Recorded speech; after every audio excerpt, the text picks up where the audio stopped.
दुनिया में सबसे अधिक खेतीबाड़ी करने वाले 10 देश कौन से हैं? जब से मानव सभ्यता का विकास हुआ है तभी से इंसान भोजन की तलाश कर रहा है और आज तक भी इंसान की ये तलाश खत्म नहीं हुई है।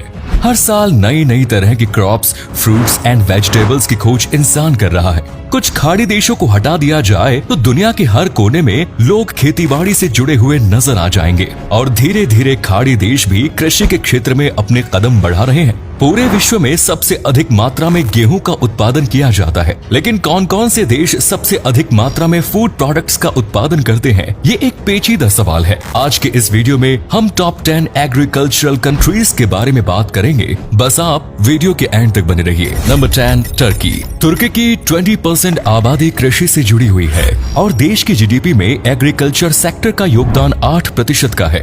तुर्की के टोटल एग्रीकल्चरल आउटपुट में 1/4 योगदान पोल्ट्री फार्मिंग का है।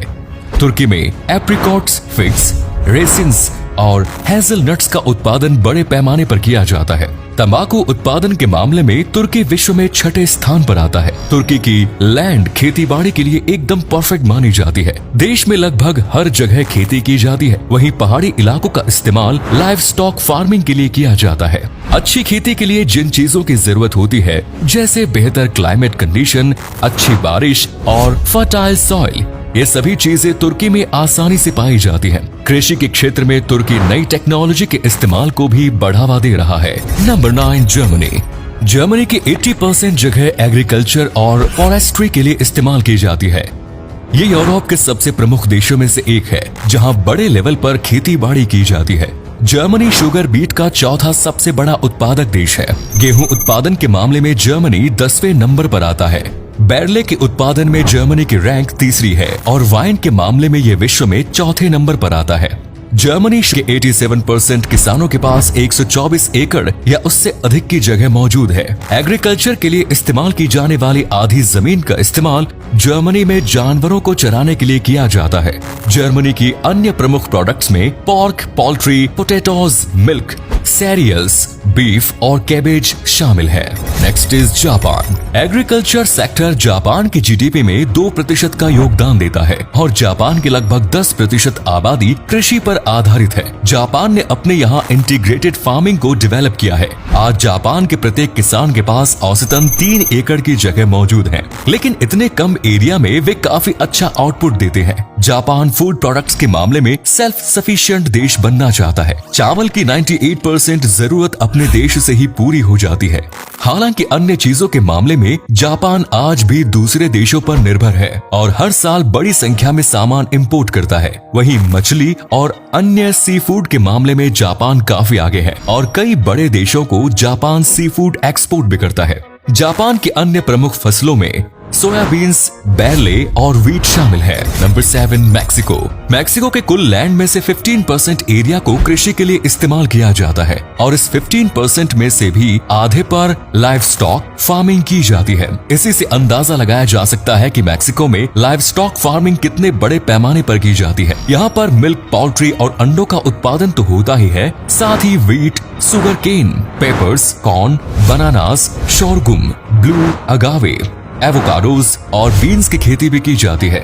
मैक्सिको अपनी कॉफी के लिए भी प्रसिद्ध है। कॉफी और शुगर का एक्सपोर्ट भी मैक्सिको द्वारा किया जाता है। Number 6, France.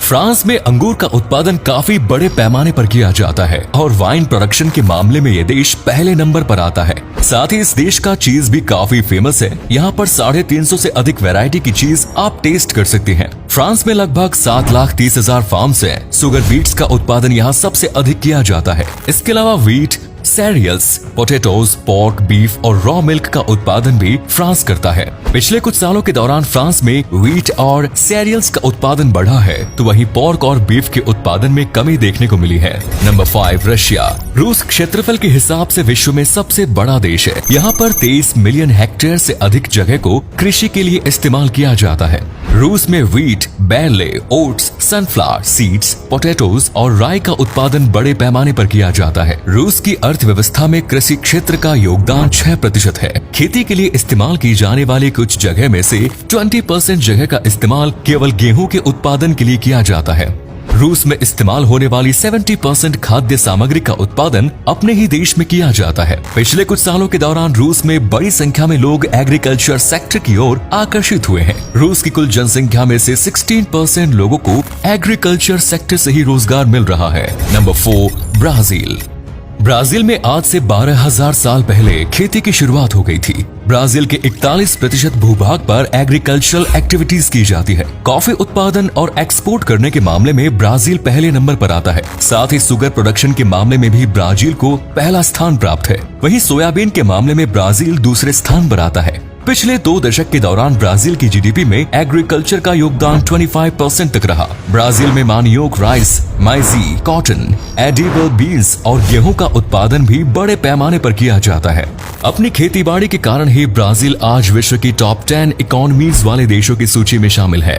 Number 3, the United states. एक समय पर अमेरिका इस लिस्ट में पहले नंबर पर आता था, लेकिन अब अमेरिका एग्रीकल्चर सेक्टर में तीसरे स्थान पर आ गया है। अमेरिका में सबसे अधिक उगाई जाने वाली क्रॉप कॉर्न है। मक्का के बाद सोयाबीन और गेहूं का नंबर आता है। 2 मिलियन एकड़ से अधिक जगह पर अमेरिका में खेती की जाती है। कृषि क्षेत्र में भी अमेरिका आधुनिक तकनीक और टेक्नोलॉजी का इस्तेमाल कर रहा है। साल 2020 की रिपोर्ट के मुताबिक एग्रीकल्चर सेक्टर का अमेरिका की जीडीपी में 1 ट्रिलियन से अधिक का योगदान था, जो अमेरिका की कुल जीडीपी का लगभग 5% है। 1990 के बाद से अब तक अमेरिका 5% सालाना वृद्धि के साथ एग्रीकल्चर सेक्टर में तरक्की कर रहा है। Number 2, India. इस लिस्ट में दूसरे नंबर पर हमारे देश भारत का नाम आता है। भारत हमेशा से ही एक कृषि प्रधान देश रहा है। भारत में 58% आबादी आज भी कृषि संबंधित गतिविधियों से जुड़ी हुई है और देश की जीडीपी का 18% हिस्सा एग्रीकल्चर सेक्टर से ही आता है। भारत दूध के उत्पादन के मामले में पहले नंबर पर आता है। जूट और पल्सेस के मामले में भी भारत को पहला स्थान प्राप्त है। वहीं राइस, व्हीट,